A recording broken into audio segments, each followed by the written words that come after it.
একদিন এক আল্লাহর ওলি এক কবরস্থানের পাশ দিয়ে যাচ্ছিলেন। তখন তিনি দেখতে পেলেন কবরের ভেতর থেকে ধোঁয়া বের হচ্ছে এবং কবর থেকে কান্নাকাটির আওয়াজ বেশি আসছে। আল্লাহর ওলি ওই দৃশ্য দেখে থমকে গেলেন।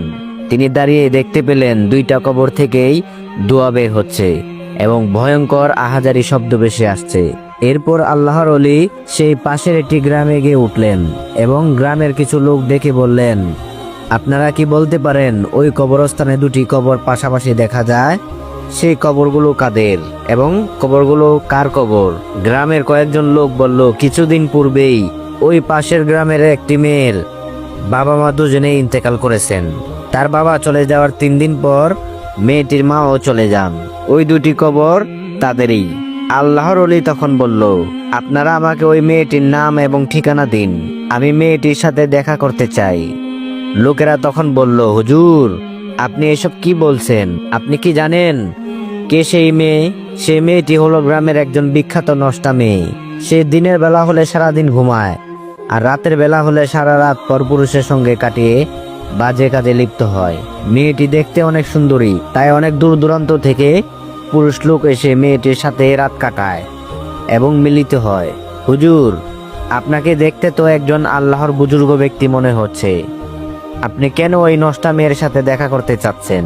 আল্লাহর ওলি তখন বলল, মেয়েটি যাই হোক না কেন, আমাকে যে তার সঙ্গে দেখা করতেই হবে।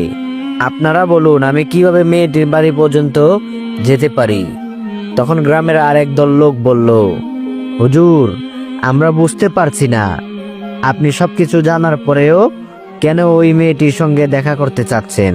মেয়েটি এতই খারাপ চরিত্রের মানুষ যে আপনি যদি তার সাথে দেখা করেন তাহলে মানুষ আপনাকে নিয়ে বাজে কথা বলবে, আপনার চরিত্রে কলঙ্ক লোটাবে। আল্লাহর ওলি তখন বলল, আমাকে মানুষ যাই বলুক না কেন, তবুও আমাকে মেয়েটির সাথে সাক্ষাৎ করতেই হবে। আল্লাহর ওলির বিশেষ অনুরোধে শেষ পর্যন্ত লোকেরা বলল, ওই পাশের গ্রামের যাওয়ার পথে একটি বট গাছ আছে। সেই বট গাছটার বরাবর যে রাস্তাটা গেছে, সেই রাস্তার মাথার বাড়িটাই হলো ওই নষ্টা মেয়ের বাড়ি। মেয়েটির নাম গোলাপি। এরপর আল্লাহর ওলি ওই মেয়েটির বাড়ির দিকে রওনা হলেন। হাঁটতে হাঁটতে তিনি ওই পথের মধ্যে একটি বট গাছ দেখতে পেলেন। সেই বট গাছের নিচে একজন লোক বসা ছিল। আল্লাহর ওলি ওই লোকটাকে জিজ্ঞাসা করলেন, ভাই, গোলাপির বাড়ির রাস্তাটা কি এটাই? লোকটি বলল, জি এটাই। কিন্তু হুজুর, আপনি কেন তার বাড়িতে যাবেন? তার কাছে ভালো কোনো মানুষ যায় না, তাকে সবাই রাতের রানী বলে ডাকে। সে সারাদিন ঘুমায় আর যখনই অন্ধকার নেমে আসে তখনই পরপুরুষের যাতায়াত শুরু হয় তার বাড়ির রাস্তার দিকে। দিনের বেলা তো কোনো মানুষ এদিকে